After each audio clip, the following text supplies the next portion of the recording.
Assalamualaikum warahmatullahi wabarakatuh, teman-teman semua. Jadi di pertemuan kita yang keempat, di sini kita akan membahas materi mengenai equity atau modal.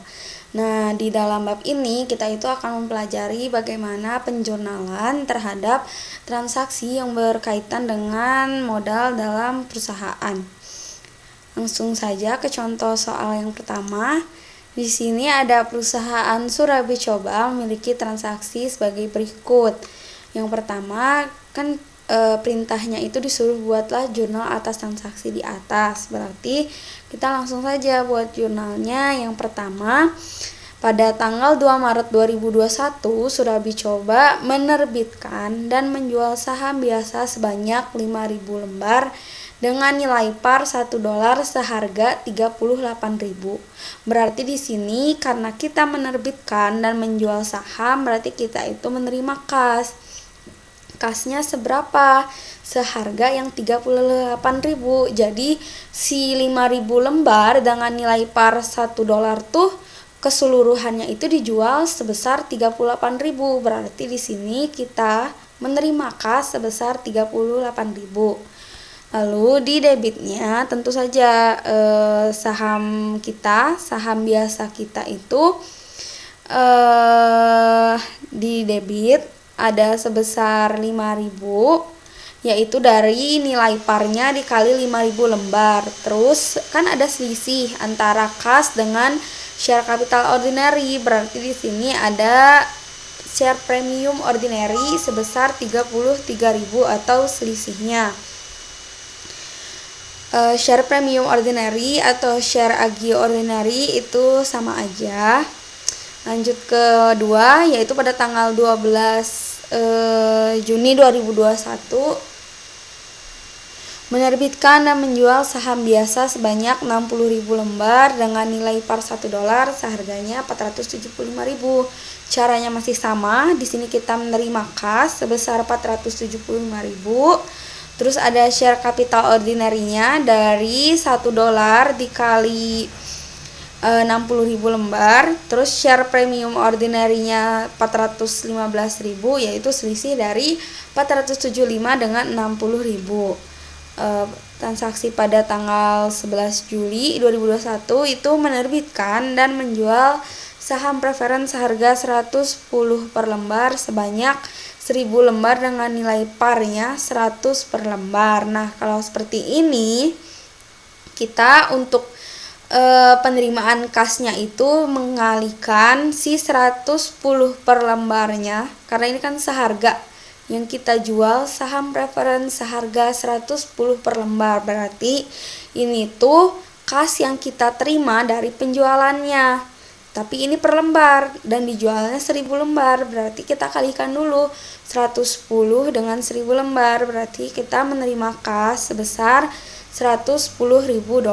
Nah, terus untuk share capital preference-nya itu dari si nilai parnya dikali dengan 1.000 lembar sebesar 100.000. Jadi ada selisih kan antara kas yang diterima dengan nilai share capital preference-nya. Selisihnya diakui sebagai share premium preference sebesar 10.000. Pada tanggal 28 November 2021 membeli kembali 2.000 lembar saham biasa seharga 18.000. Berarti di sini kita itu sebelumnya ngejual saham kita. Nah, dari saham yang kita jual, kita beli lagi tuh senilai 2.000 sebanyak 2.000 lembar dengan harga 18.000. Berarti di sini kita jurnal sebagai treasury share si saham yang kita beli kembali, yaitu sebesar 18.000 yang ada di soal. Dan kas yang kita keluarkan untuk membeli treasury shares itu ada sebesar 18.000. Terus pada tanggal 12 Desember 2021 menjual kembali saham yang telah dibeli pada tanggal 28 November sebanyak 1.200 lembar dengan harga $8. Nah, di sini kita jurnal dulu kas yang kita terima. Kas yang kita terima itu ada dari 1.200 lembar dengan harga $8. Berarti yang kita terima kasnya itu sebesar 9.600 dari $8 dikali 1.200 lembar. Nah, terus ini ada nih nilai treasury shares-nya berapa. Jadi kita cari dulu.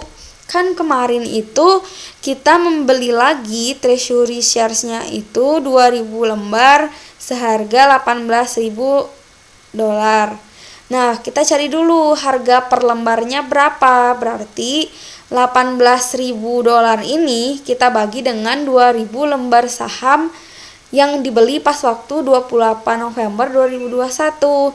Jadi harga per lembarnya itu $9 per lembar. Nah, karena di sini kita itu belinya ngejualnya lagi itu 1.200 lembar, berarti si nilai saham treasury-nya itu 1.200 dikali $9.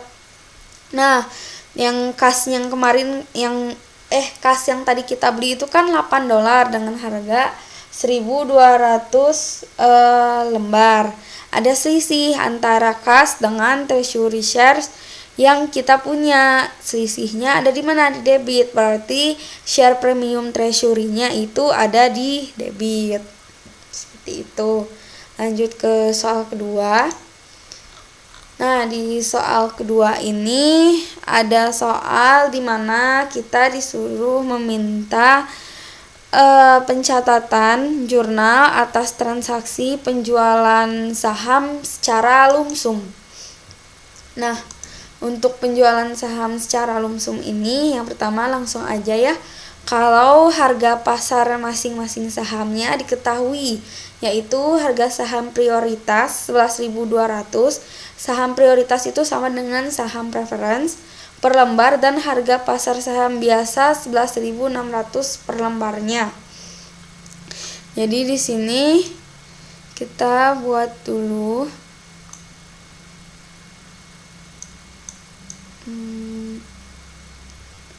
perhitungannya.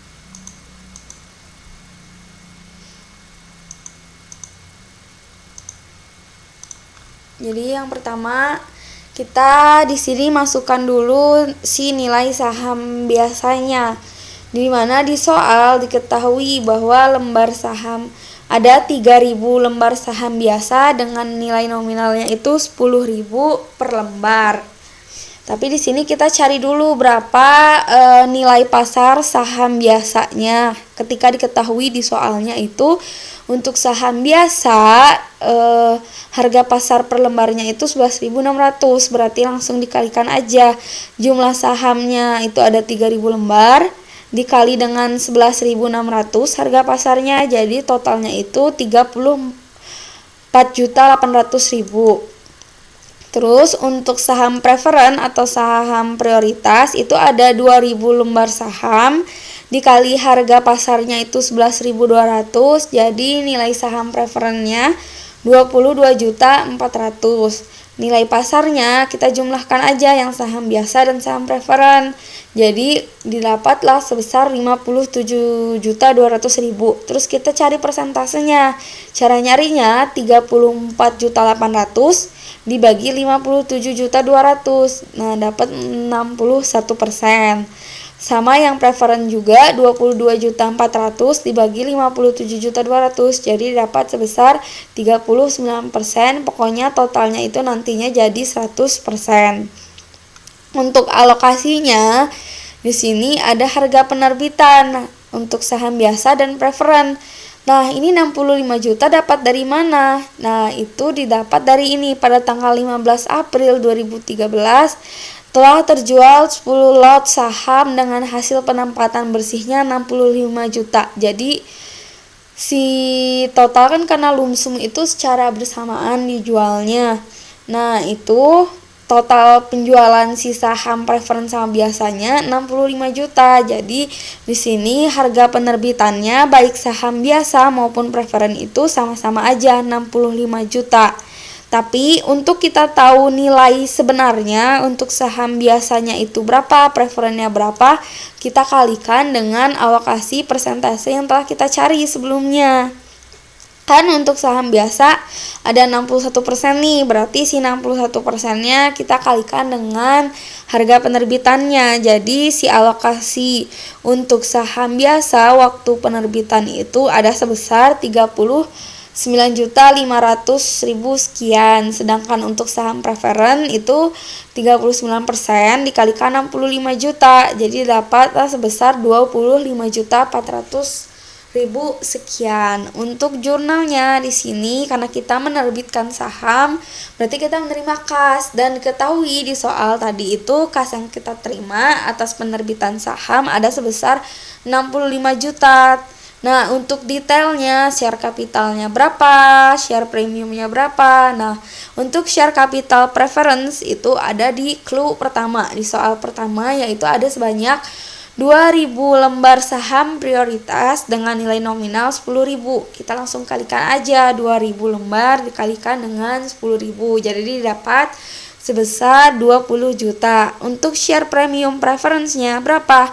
Berarti selisih si total alokasi preference saat penerbitan saham kan ada 25.400.000 sekian. Diselisihkan dengan 20 juta yang ini. Dapatlah share premium preference-nya 5.454.000 sekian.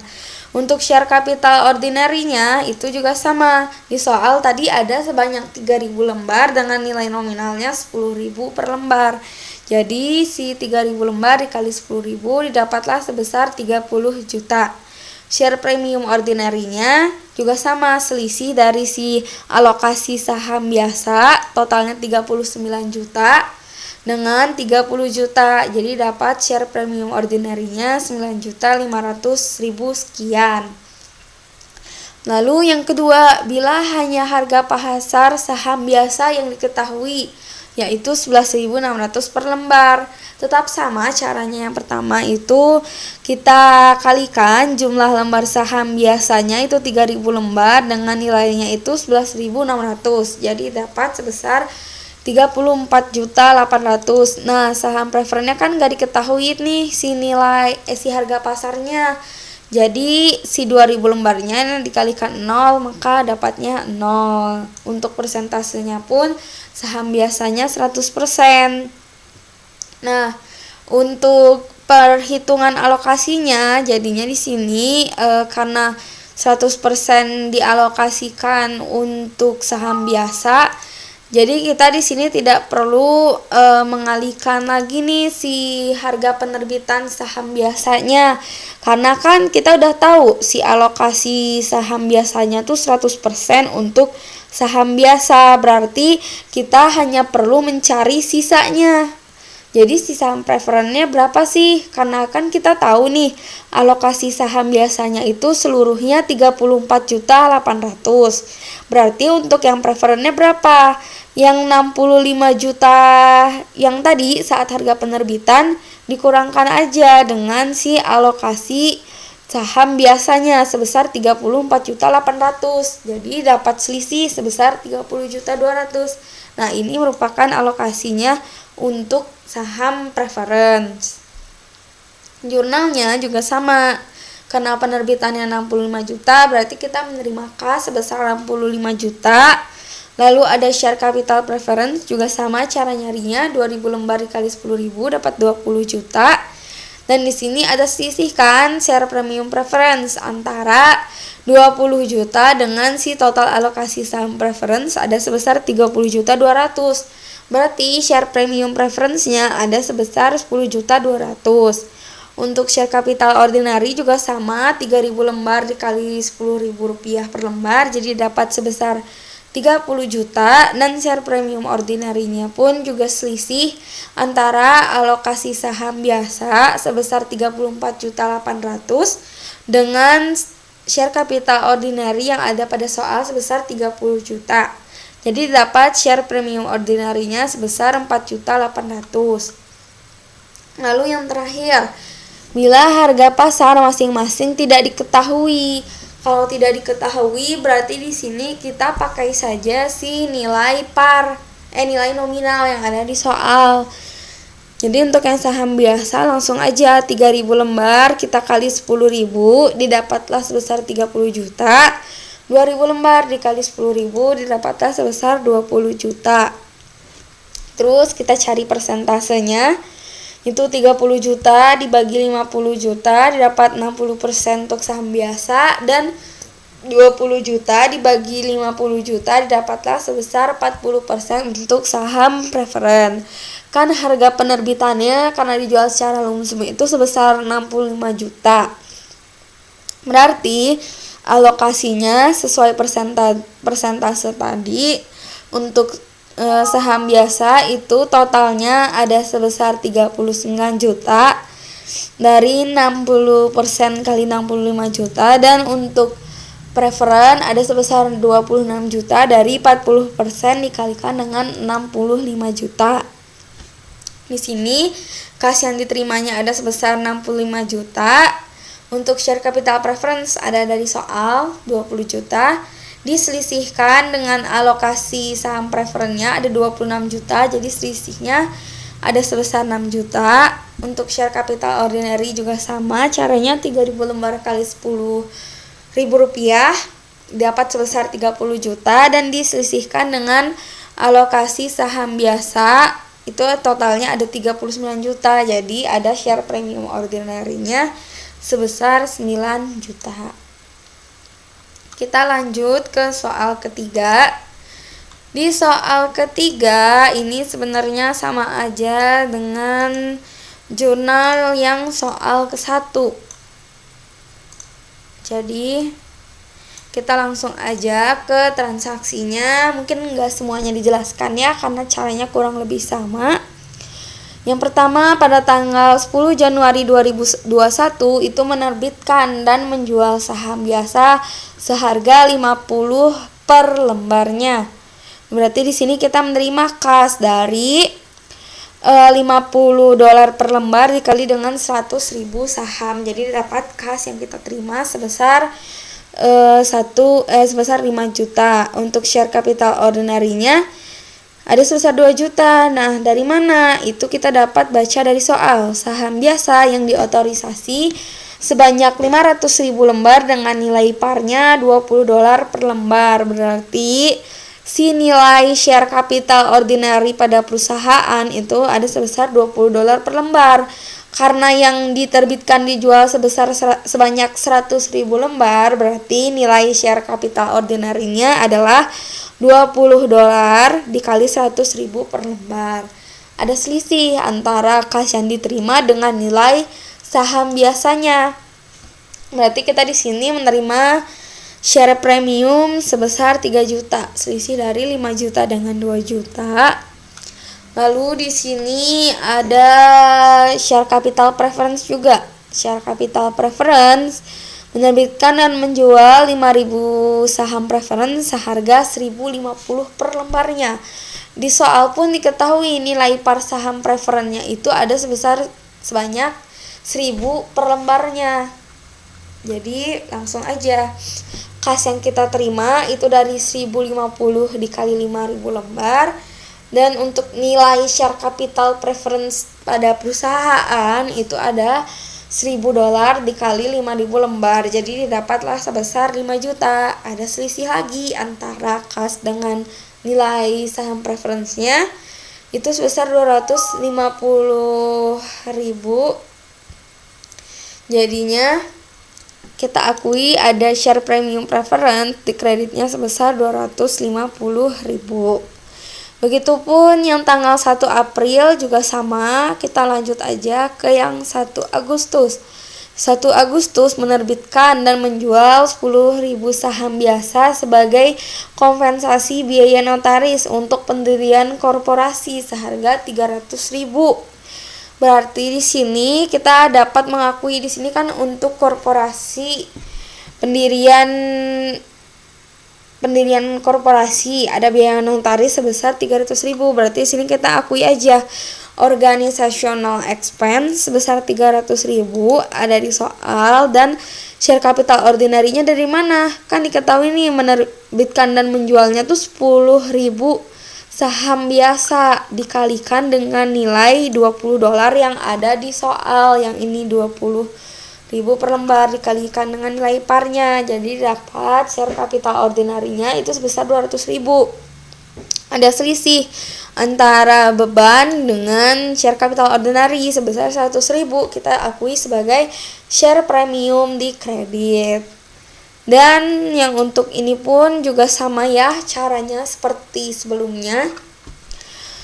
Jadi terus yang terakhir kita diminta untuk membuat laporan posisi keuangan untuk ekuitasnya. Berarti di sini kita langsung aja buat share capital ordinary sebesar 4 juta. Itu dari mana? Kita tinggal menjumlahkan aja ini. Share capital ordinary-nya kan ini ada di kredit sebesar 2 juta. Ditambah lagi dengan share capital ordinary pada 1 April ada sebesar 1.600.000. Ditambah lagi share capital ini ordinary pada 1 Agustus sebesar 200.000. Dan pada 1 September juga ada share capital ordinary sebesar 200.000. Jadi nilai share capital ordinary-nya ada sebesar 4 juta. Untuk penghitung share premium ordinary-nya juga sama, kita jumlahkan aja yang share premium ordinary-nya yang ada di debit, tambahkan dengan yang di debit, yang di kredit dengan yang kredit. Kalau misalnya ada yang debit di kredit, berarti dikurangkan, dan kita harus tahu saldo normalnya. Kalau untuk saham kan seluruhnya saldo normalnya di kredit. Untuk preference juga sama, kita jumlahkan aja yang share capital preference dengan share capital preference, jadi dapat sebesar 6 juta. Begitupun share premium preference-nya ada sebesar 330.000. Lalu kita jumlah dan dapatlah total ekuitasnya sebesar 15.730.000. Untuk selanjutnya di soal 4 di sini ada PT Anggara. Dan di sini diketahui pada 31 Desember data ekuitasnya ada share capital ordinary dengan nilai parnya 10.000. Besarnya nominalnya ada sebesar 250 juta, share premium ordinary ada sebesar 10 juta, dan retained earning sebesar 275 juta. Langsung aja kita ke jurnalnya. Yang pertama, pada tanggal 1 Januari 2010 dibeli kembali 500 lembar saham biasa yang beredar dengan harga 30.000 per lembarnya. Komisi broker dibayarkan sebesar 200.000. Berarti di sini karena kita membeli kembali saham biasa yang sebelumnya telah kita jual, berarti kita di sini langsung mengakui saja adanya treasury share sebesar 15 juta dari 30.000 lembar dikali 30.000 rupiah dikali 500 lembar. Lalu kita mengakui adanya biaya broker, kita akui sebagai broker expense sebesar 200.000 di debit. Lalu kita jumlahkan dan ada cash yang kita keluarkan sebesar 15.200. Lalu pada tanggal 10 Januari 2010 dijual saham treasury sebanyak 200 lembar dengan harga 40.000 per lembarnya. Nah, di sini kita akan menerima cash ya, menjual dari 200 lembar dikali 40.000. Tetapi berapa sih nilai treasury kita sebenarnya di perusahaan? Nilainya itu dari 200 lembar karena kita menjual sebanyak 200 lembar dikalikan dengan 30.000. Nah, 30.000 itu dari mana teh? Dari nilai pas waktu kita membeli kembali yang awal, yang ini 30.000 lembar kan kita belinya. Berarti nilai treasury share perusahaan kita itu sebenarnya adalah 30.000 rupiah.